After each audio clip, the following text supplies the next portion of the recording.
Hi, I'm Jessica Pidoux, and I will present you today the study I conducted with Professors Pascale, Kuntz, and Daniel Gatica-Perez.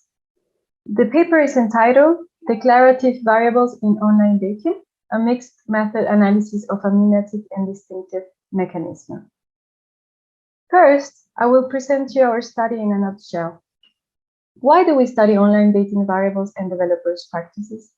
First, because variables play an important role in representing users in graphical user interfaces. Also, because they mediate user practices and developer practices via these interfaces. And finally, because these variables act as input for defining algorithms, so they give a partial view on matching algorithmic systems that are often protected with trade secret or patents. Here we see a profile page from Bumble, a dating app. These are all self-presentation variables. You can add your picture, but you can also declare your interest, personal code, the language that you speak.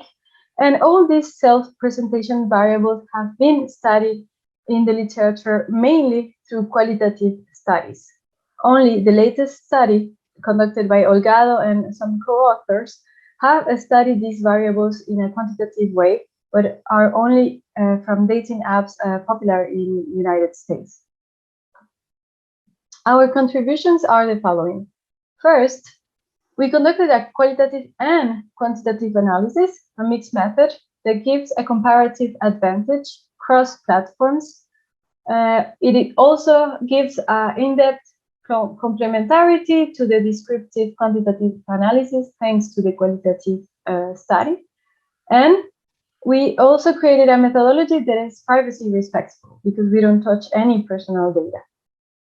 Secondly, we provide empirical evidence on dating app structures that build the reputation economy, also called attention economy, and mate choice preferences.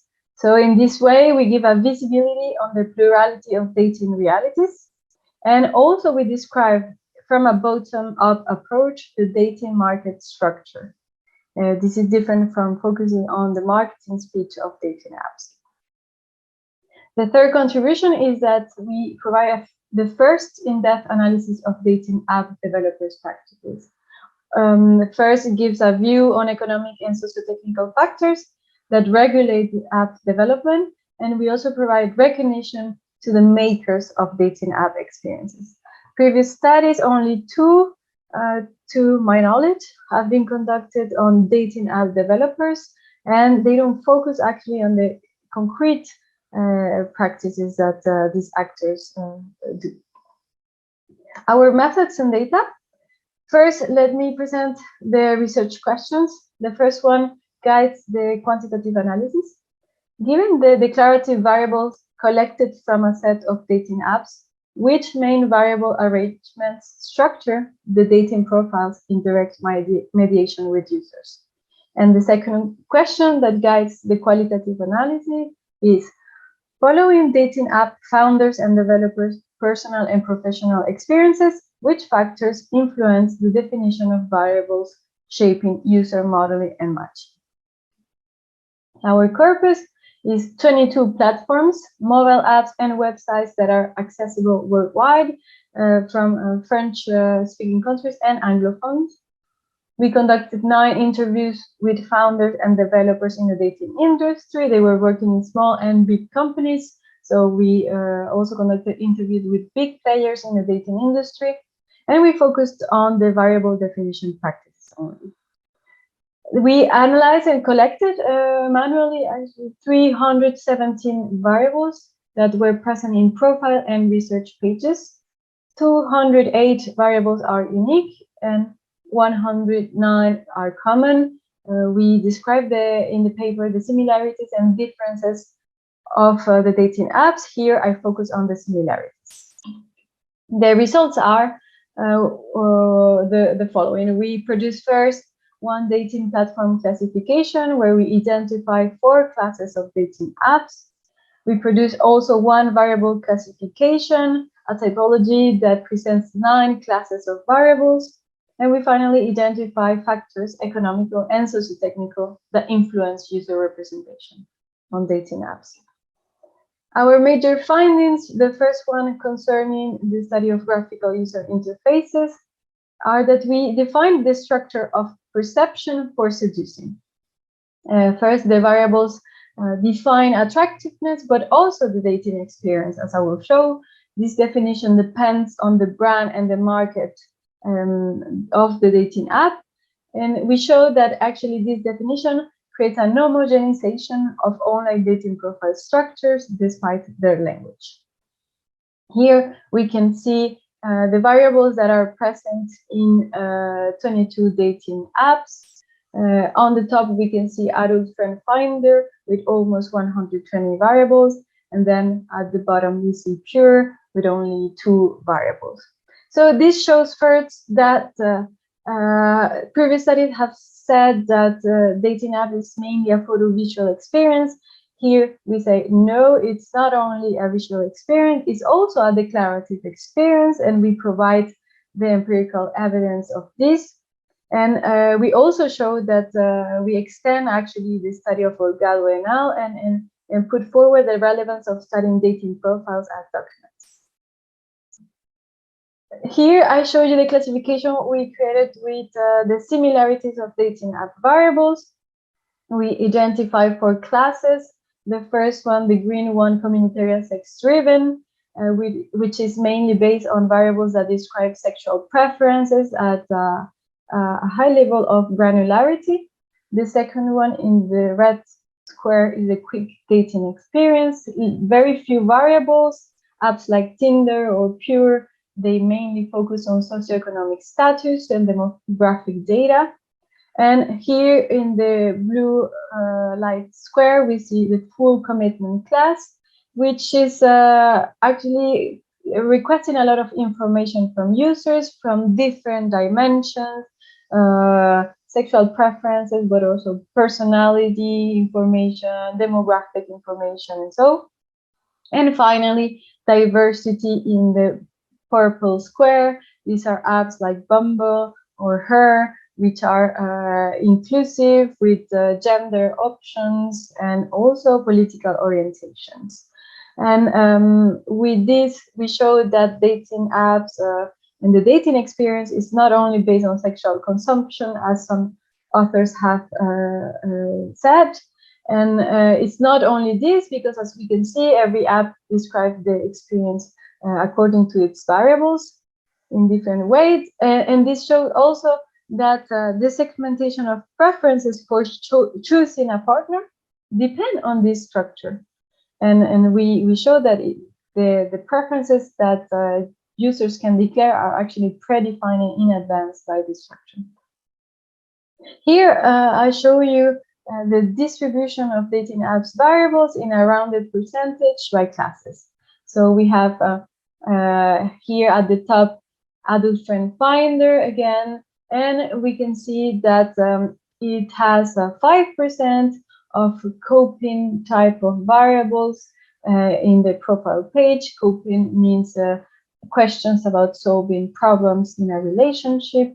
Also, we find in adult friend finder 10% of demographic information and 30% of individual capital. And so these are the dimensions, the 9 classes that we have described and supported with the literature. They describe the dating experience and the user representation of every dating app. So these 9 classes shows that there is a redefinition of dimensions that matter in dating, both online and offline, as you will see in the paper. The next major findings concern the developers' practices. First, we showed that developers' personal experiences are used for modeling the user, and this creates a replication of stereotypes. We also observe a lack of formalized methodologies, and we contributed with what we call myself variables, meaning that the founders and developers of dating apps reflect on themselves to create a profile for others. And this is an extension, a contribution to the AI methodology developed by Madeline Akrish. We also show that there is a systematic mimetic and distinction of existing dating apps, which means that this actually creates a reinforcement of dominating models in the market. For instance, Tinder, that is a well-known app. Everybody copies the swipes. And we also show that this creates less innovation in the market. And this finally stabilizes the similarities and differences across platforms. Finally, there is a limited review and process of the dating app structures that we observe in the practices. And this is partially caused by the dynamicity of agile methodology, always actually creating a continuous development for versioning. And this is also caused by the automated data tracking and analysis that only gives a partial view on what works or not for user representation. And finally, what actually helps the most developers is to create a direct feedback channel with users, but not all the feedback received is really taken into account due to financial and technical constraints. So first, the mimetism mechanism that we identify, it is based on actually reusing available solutions for efficiency, like integrating SDKs and APIs from Google and Facebook. Developers also copy functionalities that are facilitated by brand agglomeration collaboration. Developers communicate between each other, even though they belong to different companies, but they are in the same brand agglomeration. And finally, also developers copy the app for runners that are marking trends. For example, Grindr with the geolocation and Tinder with the swipe gesture. The distinction mechanism is first produced by the App Store's release conditions that oblige to have distinctive functionalities, features, and variables, actually metadata, on the dating app or any other app. Also, what we saw is that the personal experiences from the founders create a sense of distinguish themselves from another community. So they create a profile from their own community. For instance, gay founders wanted to distinguish themselves from heterosexual apps. And finally, there's a business model that is standardized, but it's based on a binary selection between women and men. So the variable sex plays an important role, and the idea is to retain women, attract women in the app for actually attracting the opposite sex, because often the men are the ones that pay the service. And this also is influenced by the advertisement economic model, because they are interested in specific variables that can be obtained from dating apps, like ethnicity, relationship goal, sexual orientation. The conclusions are the following. First, we showed dating app structures predefine the learning framework of user dating practices, because these structures with these variables show the user how to present and perceive attractiveness through specific semantics, and in this way, how to seduce others.